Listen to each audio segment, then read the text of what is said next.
Hey guys, how are you? I hope you had a nice weekend.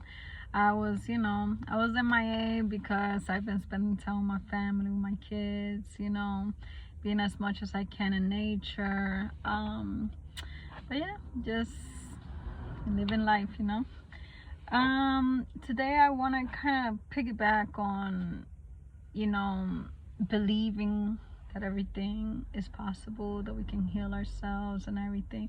But not just that, we can also heal those around us with that type of energy. And I want to tell you guys about the story with my dog, that Ori.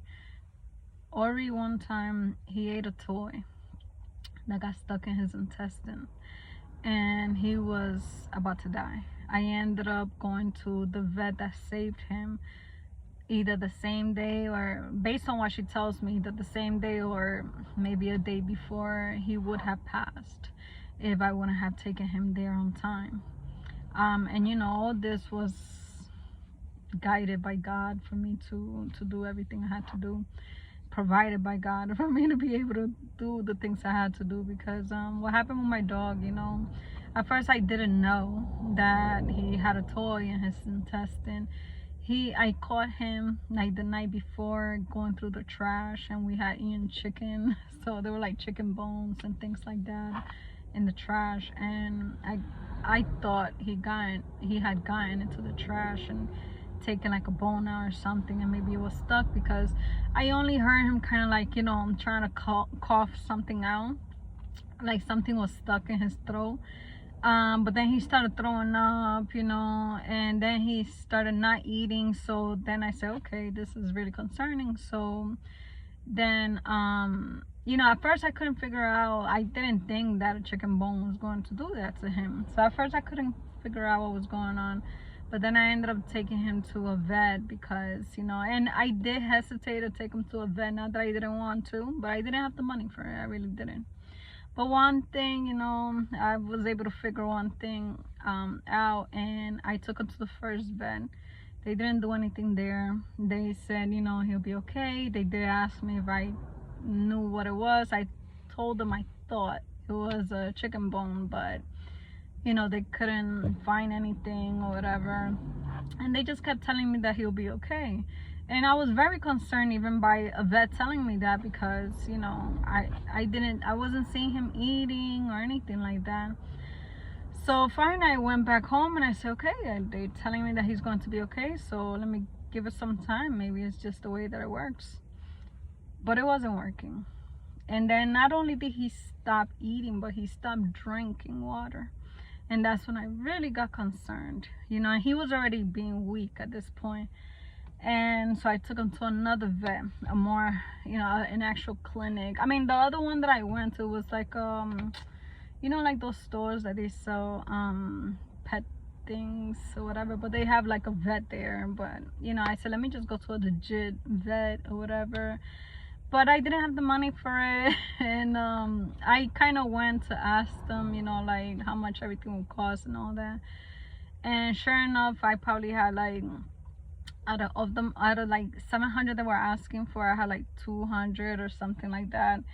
And so out of nowhere they said, well, sign up for this credit card or whatever to see if they give me credit. And I was approved for exactly the amount that I needed.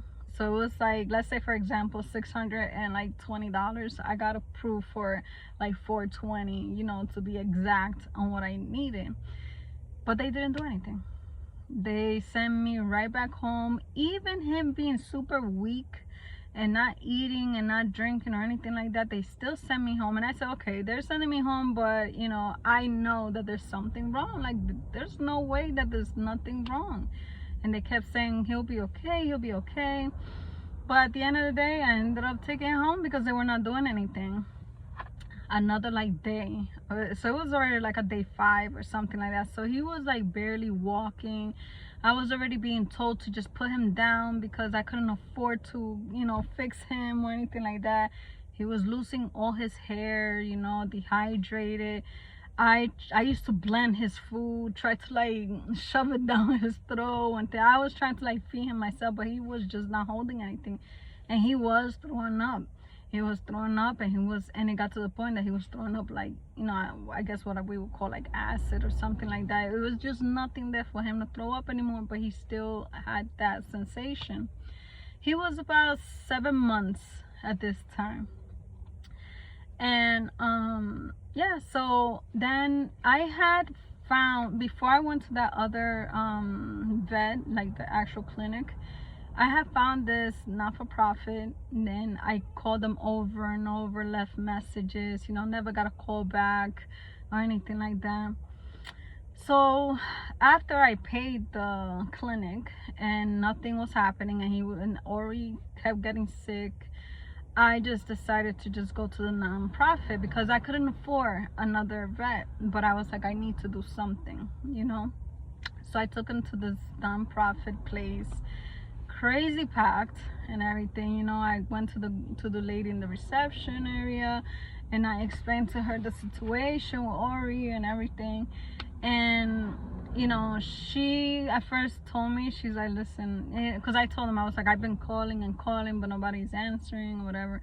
And she explained, she's like, everything is volunteer, so it's like we do the best we can or whatever. So I got to understand, but it was so packed, and she's like, as you can see, there's no space, and you do need an appointment. I was like, I know, I've been trying to make an appointment, but at the end of the day, she still asked me what was wrong with Ori, and I told her what was wrong, but she remembered the call, and she's like, wait, I heard your message, I just couldn't get back to you. She said he's still like that, and I was like, yes. I was like, he's still not eating, still nothing, like he's dying, he's dying. And she's like, well, we don't have space right now. And I guess she spoke to the vet, and she said, but if you're willing to wait, we can see you. And I was like, I'm okay by that, of course.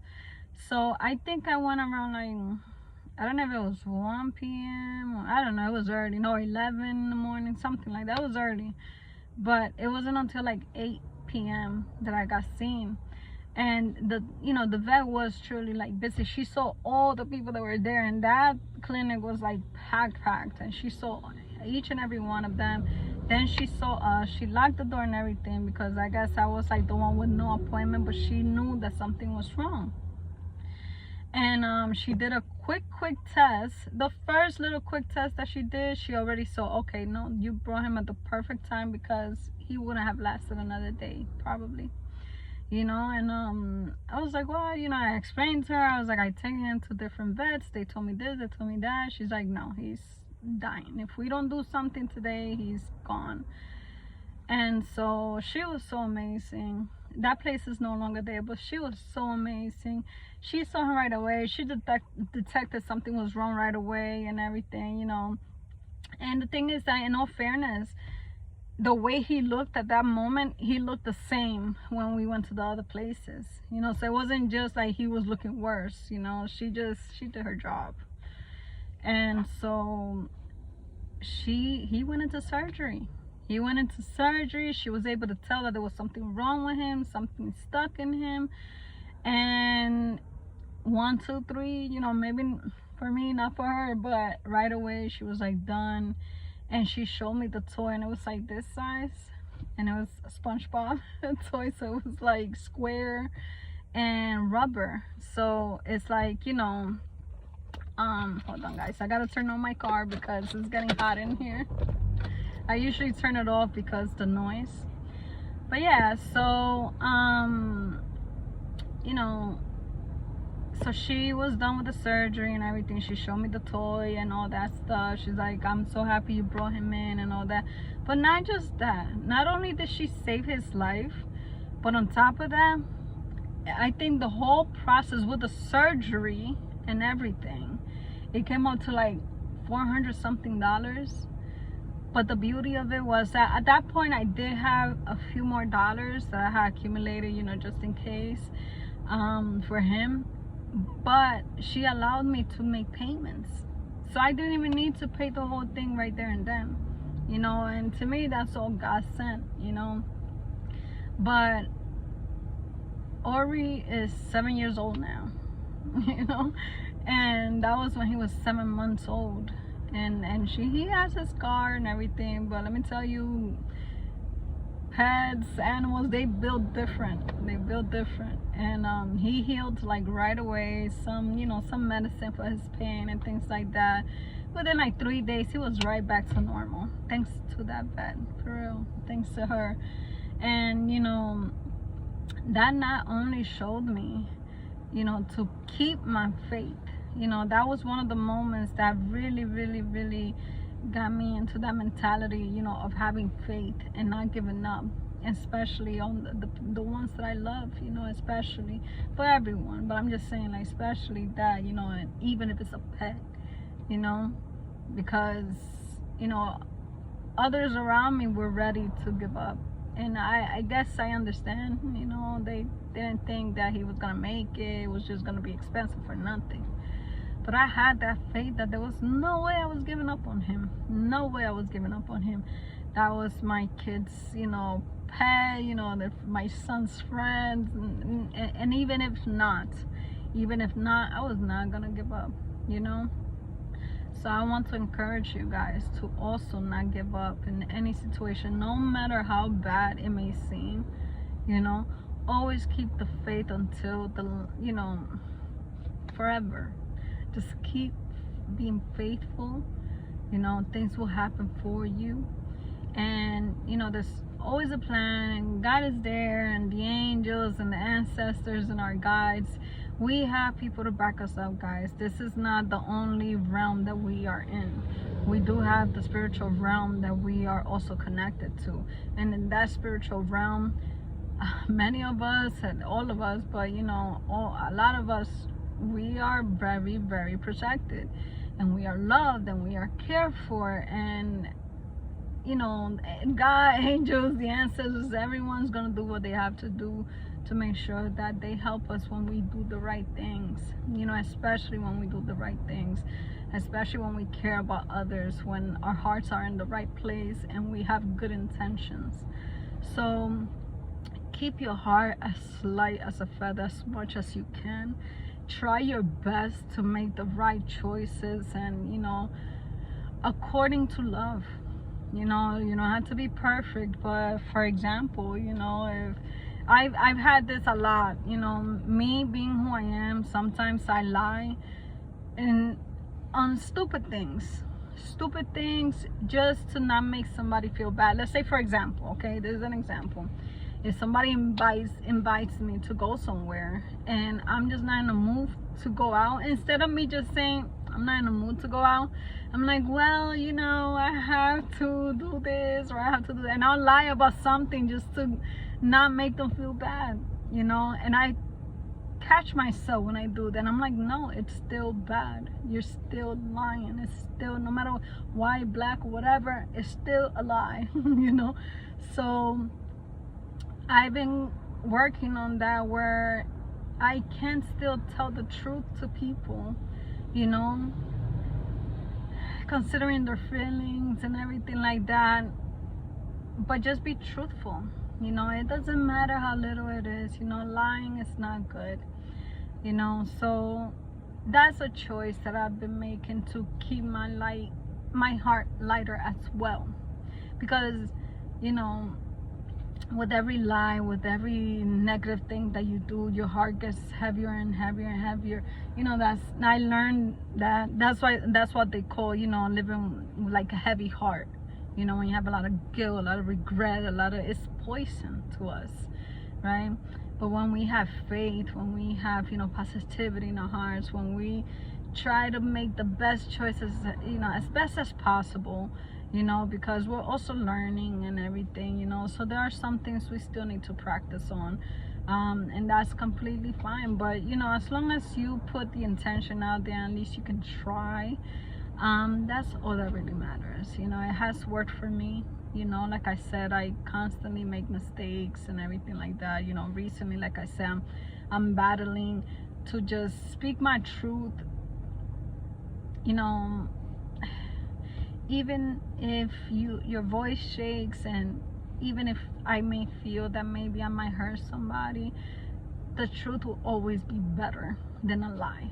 all right? No matter what, no matter what the excuse is, because I make excuses when I lie, you know, even if it's for me to say it's just to not hurt anybody, you know.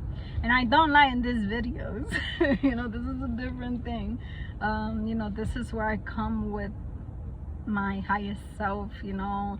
My highest self right now. You know, I still have so much work to do, so much more to learn and everything, but you get what I'm saying, right?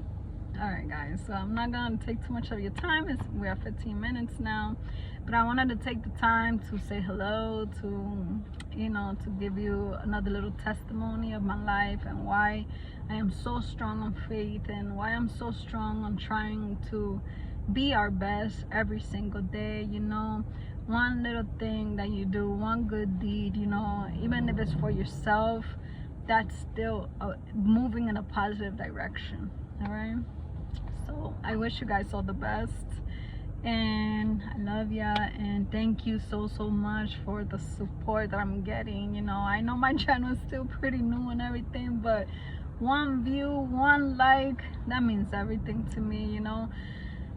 Like I said, I don't have my comments on for a reason, but you know, whenever I do see it, it gives me the impression that, I don't know, that somehow I touched somebody, you know, one way or another. You know, maybe now, maybe not now, but maybe later it'll come into your mind. I don't know. But the whole point is, you know, I don't do any of this with any expectation of, you know, how many likes, how many views, or anything like that. No, not at all. But I like to see that, you know, at least the messages are getting viewed at least by one person, so that I can help you in any way that I can. All right, be blessed, guys. I'll talk to you tomorrow.